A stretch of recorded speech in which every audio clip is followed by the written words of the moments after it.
hey, Wednesday, can we do 7:30, please? Sure. Yeah, just remind me on in I will. the morning. All right. 3, 2, 1. It's the Andy and Dave Daily right here on the Muskegon Channel. I'm Andy O'Reilly. Dave Cackley's over there. He's blowing in his hands. He's warming his hands up. Is it cold back in your little? It is really cold. It's cold everywhere. They don't cold heat snap this is part what of the it is. building.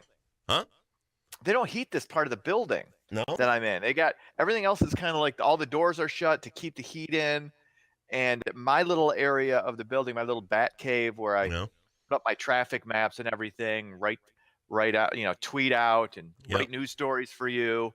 It's cold. It's probably like I'm guessing about 55 degrees. Wow. In here. Ridiculous. When they love you at work. Yeah, when that day is indispensable, but let's not heat the place for him. Not necessary.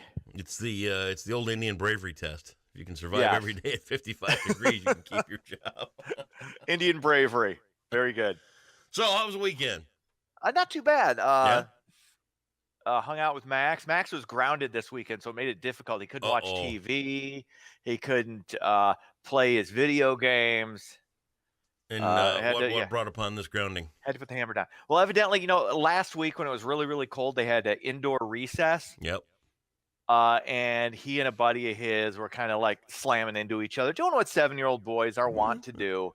But he had to explain it. Look, you can't do the same thing inside as you can do outside. So, we had to, a little tough love, a little discipline. Well, sometimes you got to have that, And take the upper hand. His mom threw the hammer down, and I backed her up. Follow through. That exactly. That's you got to be on the same page. Fair enough. So I spent Saturday in Lowell, which was nice. I went to the gymnastics thing over there. Oh, how did that go? I was good. I saw Laura Hartman. Yeah. She came over and did a little story for TV 13 there, which was nice. I was a little disappointed because she didn't stick around until my performance. I did my balance beam routine to wow the crowd a little bit later on in the afternoon. I had a special leotard for it and everything, and she said she was going to stay, but she didn't. So a little let down there. How are you on the floor exercises? Well, I didn't do the floor exercise this year, but I did bust out the Thomas Flair on the balance beam, which, Fantastic. I said I was going to do, and I did. No uneven parallel bars? It was nice because I finally got to catch up with my dad's side of the family. It's been probably 4 or 5 years since I got to do anything with that side of the family. What, a little estrangement going on there? No. Nobody shows up. up. Get busy and hey, we're having to get together. It's such well, great. I got a hockey game, or you just can't make it. So right. The stars lined up yesterday. It was very nice. Very good. So you had some family time. That's cool. It was very nice. Got to go to Rivertown I keep Mall. itching my nose. People are going to think I'm doing cocaine, but it's just I've got my again. I think it's what it is. What? It's the again. I'm doing cocaine again because we all know the huge problem I had back in the '80s. But that's when everybody was doing it. So you know what? I'm not gonna. That was I just gave in to peer pressure. But anyway, no. I think part of it is my goatee is getting a little too thick, and then my nose hairs are kind of like blending into my upper. I gave you a rotary nose hair trimmer. Yeah. Oh, I'm still using that, by the way. No, but there may be some loose hairs in there. Yes, I am. Well, we'll use it there more. There may be some loose hairs in there. I don't know. I don't know what's going on. I use it for my ears too. Oh, very nice. It's worked out great. Thanks again for that. 5 years ago. Everything I've ever given you worked out great. Absolutely. From a nose hair trimmer to a career. What more could you ask for? Do some news. Yes. All right, let's do it. An emergency alert notification sent out Saturday claiming a ballistic missile threat inbound to Hawaii was a false alarm, apparently caused by an employee pressing the, quote, wrong button during a shift change. The office emergency management quickly responded on Twitter saying no missile threat to Hawaii. The governor told CNN, quote, it was a mistake made during a standard procedure at the changeover and shift. How is it that there's just one button you hit? That's the thing. That sends out an alert. That was the question that was asked yesterday, and I agreed. I was watching CBS Sunday Morning, and they're like, shouldn't there be 2 buttons for something like that. At least or a button and a half. Yeah. Or maybe do you really want to send this emergency alert of an inbound ballistic missile to Hawaii? Did you hear too that it was literally Armageddon when people were literally stopping their car, leaving it right where it was, getting out, praying, freaking out, heading to fallout shelters. I mean, what are you gonna do? You know, it's what you got to do. Kiss it goodbye. That's all you can do. I mean, but you know what I was thinking after this, because the guy obviously who did this is getting fired. He's fired. Yep. His next job interview. Why did you leave? You're well, funny it was story. This little incident. And then the next question at the next job interview is, how are you around friars? Oh, man. Oh, what else is going on? Republican Senator Jeff Flake is expected to deliver a floor speech later this week comparing President Trump to late Soviet dictator Joseph Stalin. Flake will reportedly criticize the president for calling some media members, quote, enemy of the people. Flake's speech will go on to say the president's rhetoric should be a source of shame to the Republican Party. Now, I don't have a problem with criticizing the president. I think you should. I think especially if you disagree with the content or context of anything he says or anything he does, it's perfectly fine. But these comparisons that we just offhandedly throw out to Stalin or Hitler, and it was done with George W. Bush. It was done by Republicans with President Obama. But these are people with literally no concept of history. Stalin was responsible for the deaths of up to 60 million people. Hitler had at least 13 million. Okay, as bad as you think any of these guys are or were, they're not on that level. So let's stop the insane comparisons. It's ridiculous. It's just dumb.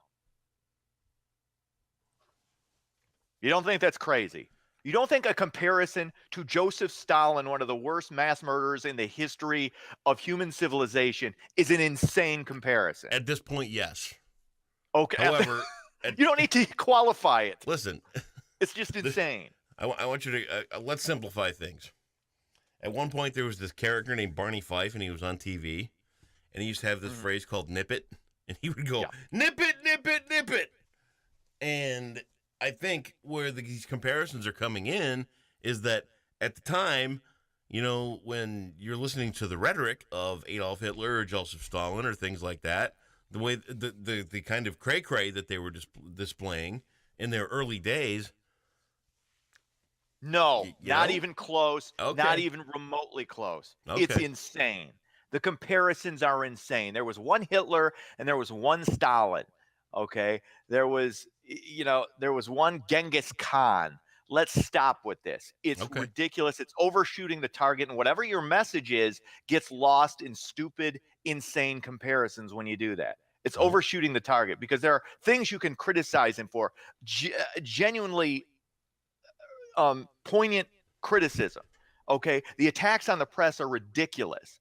Okay. That's terrible. Criticize that. But when you start comparing an egomaniacal narcissist like Donald Trump to mass murderers, you're making leaps that are literally just insane. But you hear where I'm coming from. Or your point. At one point, before they were mass murderers, they too were egomaniacal narcissists. There is a major difference between what Donald Trump is doing. I can't even make the comparison. I can't even go there. You get where I'm coming from, though. It's insane. I think it's ridiculous. I think it's just ridiculous. It's fine. All right. What else is we're gonna downshift? We went from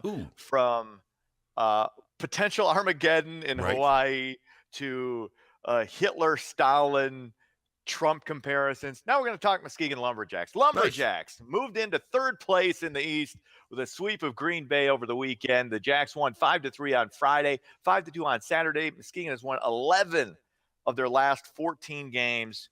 You were there, obviously, both games over the weekend.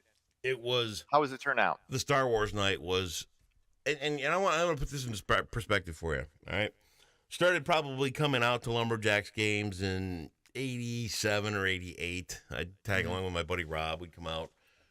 By the way, Rob is still in play. He's getting up there. Cool. Remember, every now and again we tell my buddy Rob story. Yes. Yeah, well, I love quite those. a few of them revolved around the Lumberjacks. Right. And over all the years of going to games or working at games and things like that, I would put Saturday night's game in the top 5. The crowd was awesome. Really? The vibe was great. The Star Wars people added a lot to it. The game itself, dude, it had everything you want in a hockey game. Great fights, great energy, great score. The downtrodden team taking out the number 1 team twice in their home arena. It was, and then some of the backs, some of the, because I'm down in the tunnel. So some of the time too, when I'm not on the floor wowing the crowd with my charm and incredible wit. Yeah, wit. I'm down in the tunnel, and some of these fights, they clear the fight off the ice. I go down in the tunnel one time, and here's a guy from Green Bay, and it was a decent fight. I would call it a draw as far as hockey fights go. Okay. But I come down and I go past Green Bay's locker room, and this guy's knuckles look like somebody took a meat cleaver to him. I mean, they were totally, every knuckle had cuts between the two of the knuckles. Well, then a little bit later, that was the second period. Third period, I go down, there's another big fight, and they're running around looking for a bottle of milk. And I'm like, what do you need milk for? Here's this guy's teeth laying on the training table. Oh, my. They wanted to get his teeth put in milk so they could preserve his teeth. So there's literally teeth laying there on the table. I'm like, and I even said to the trainer from Milwaukee, I said, you hate to see these guys get banged up like this, but we're in Muskegon, dude, and this is what we needed right here. We needed a free-for-all night with a great crowd and a big win. So thanks for coming to town. Oh, man. We were happy to kick your ass. That's fantastic. That was a good night, man. It was a lot of fun. Hey, speaking of sports, miracle in Minnesota. Speaking of sports, is that wait a minute. Stop. Not to that yet. Just before you start talking here, I want you to take a look in your hand. What do you got there?